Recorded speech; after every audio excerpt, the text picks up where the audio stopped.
Here we have a SAT math question. Okay, let's go with the information. There is an equation given over here that is x to the power of 2/3 negative 4 times x to the power of 1/3 negative 5 equals to 0. What positive value of x satisfies the equation above?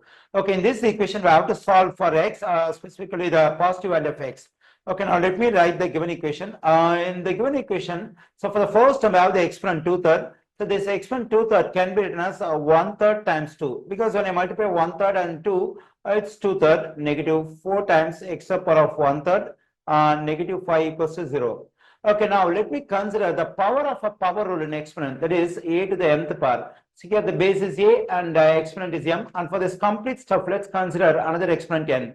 So whenever we have two exponents like this, what we can do is we can multiply the two exponents m and n. Okay, now I'm going to use the power of a power rule explained here in reverse order. So that is here at the exponent, two values are multiplied like m times n. So when two values are multiplied at the exponent, one can be taken as a first exponent and the second one can be taken as the exponent for the whole stuff. So the same thing I'm going to do over here for this term. Then I'm getting x to the power of 1/3. So that is I'm writing the first value as a first exponent and second value as a exponent for the whole stuff. Negative 4 times x to the power of 1/3. So negative 5 equals to 0. Okay, here we have x to the power of 1/3 and here we have x to the power of 1/3. Now let me assign a new variable y for this x to the power of 1/3. Let me do it. Y equals to x to the power of 1/3. So wherever I find x to the power of 1/3, it can be replaced by y. So then this term will become y square negative 4 times. So we can plug in y for this one, negative 5 equals to 0. Now it is a quadratic equation in the variable y. I think this quadratic equation can be solved by factoring. So for that, we have to multiply the constant of negative 5 by the coefficient of y square, that is 1.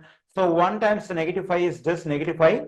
Now I have to get two factors for negative 5, so that the sum of the two factors equals to the middle term, negative 4, that is the coefficient of y.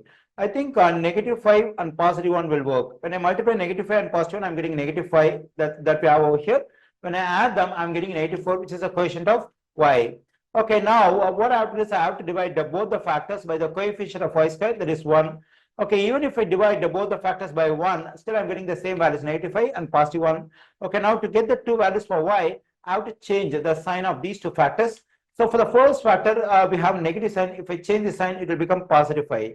And to get the second value of y, I have to change the sign of the second factor, positive 1. So then it will become negative 1. Okay, now I got two values for y. So one is y is equal to positive 5 and other one is y is equal to negative 1. Our aim is to find the value of x, particularly the positive value of x. Now, actually y is a variable taken by us instead of x to the power of 1/3. So now we can replace the y in both these equations by the original stuff x to the power of 1/3. Then I'm getting x to the power of 1/3 equals to 5 and here x to the power of 1/3 equals to negative 1. Okay, now, so since our aim is to solve for x, I have to get rid of the exponent 1/3 over here in both the equations. So to get rid of this 1/3, I raise both sides to the power of 3. Let me do it. Okay, so now using the power rule, we can multiply the two exponents over here as I explained here. Then I'm getting x to the power of 1/3 times 3 and 5 cube is 125 because 5 times 5 times 5. And this 3 will cancel out. X to the first part we are getting out here. So we can simply write it as x equals to 125. And now the same thing, 1/3 times 3 here.